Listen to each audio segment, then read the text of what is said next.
isn't it, really? I mean, he's achieved amazing things. He said today that he kept more promises that he'd actually made during the election campaign, which was a great line. But he's doing his stuff. He got tax reform through just before Christmas. Very, very important. But he needs to make sure that he keeps majorities in both of those houses in the midterms. So how does he keep the Trump revolution rolling? Well, I'll tell you something. I shared a platform with him in Mississippi back in the presidential campaign. He went around the country speaking to big audiences. He's a wonderful motivator. But what I saw today was a president in a different gear. A president who was using humor. A president who was light. A president who even told a joke against himself about his own bald patch. And I think if Trump goes around the country in the run-up to these midterms and performs anything like he did today at CPAC, he will keep this momentum going, and that'll lead through to everything he needs to do. Yeah, Nigel, you and I ran into each other this morning, and you were nice enough to agree to come on the show tonight, which is so awesome. But it was right before the president spoke. I spoke at around 9 o'clock. And what I was trying to do, and I know you said this as well, you had such a great speech, that we need to be happy warriors. I mean, we're winning on all these big issues. The left is resistant. This whole dour conservative, hangdog kind of approach, it's tedious. Nobody wants to be on that ride. Look, career politicians are as dull as ditch water. Why? They're always being safe. They don't want to take a risk. All they care about is getting re-elected. They're not doing this out of passion, belief in country, patriotism, caring about ordinary people. They are dull. They are humorless. They are without any real personality. And what sparkled today from the president was him being him. And I was very, very privileged, Laura, to meet you this morning, but I was also very privileged to meet the president just after he came off stage, and I saw a man there, absolutely at the top of his game. I get the feeling that this president is now really enjoying what he's doing. You're seeing his real personality coming out, and I have to say, my view, and I've watched this, and I've followed this, and I've been part of this, even though I'm a foreigner, but my view is with Trump, the best is yet to come. Yeah, I mean, he referred to the next 7 years, clearly putting to rest these ideas he's not going to run for re-election. I want to play for you the media's reaction to the president's hour-plus-long speech. Let's watch.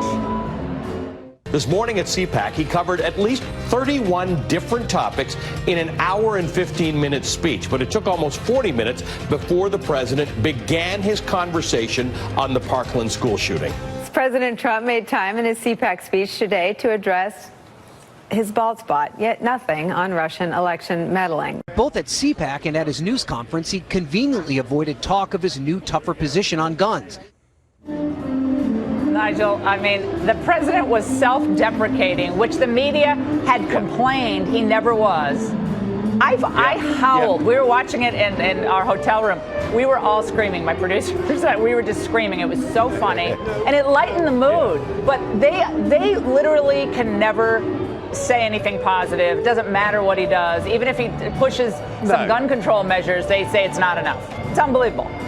No, of course they don't. And you remember with Ronald Reagan, it was exactly the same. They never ever forgave Reagan for winning once and then twice, and they kept at him all the way through his presidency. But you know what? He goes down in history as one of the great presidents. And I don't think it matters anymore what CNN say or the New York Times write. It doesn't matter. The world has changed. People out there, ordinary folk, decent, ordinary people who live their lives, do their jobs, pay their taxes, obey the laws, bring up their families. They don't care anymore what mainstream media is telling them. Yeah. Do you know what? They make up their own minds. I think you're right. The progress has left them behind, and it's almost not worth engaging with them or getting demoralized or distracted by what they're saying or the constant resistance. Move the ball down the field, get great legislation passed, do the stuff that he's already done, and then some.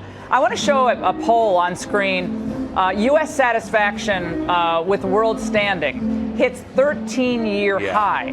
45% positive rating. 2017, it was 32%. 2005, it was 48%. That's the Gallup poll. So, Nigel, my question to you is, how are we being viewed, do you sense, internationally? Americans are happy with how they think we're being viewed by the rest of the world under Trump. At least it's gone up. It's still not a majority.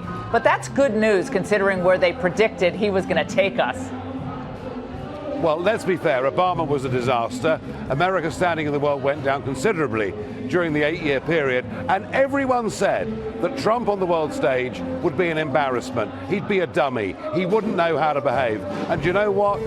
Right from that Riyadh speech, his first speech, through to Davos, where he delivered the line, you know, America first, but America not alone, did it beautifully, and people understood it all the way through. He has behaved on the international stage with huge dignity, with great confidence. In fact, when he was in Beijing walking around, I thought he was about to put a bid in to buy the place. That would be nice. Yeah, we need that to happen. We don't even have time to get into the China thing, but he's actually the first president to address the China threat in a substantive way on trade, and not afraid to say so, Nigel, which is fantastic. Nigel, thank you so much for joining us. We got to roll, but have a great time. It was great to see you today, and fantastic speech. You didn't frankly have the balls to put country before party.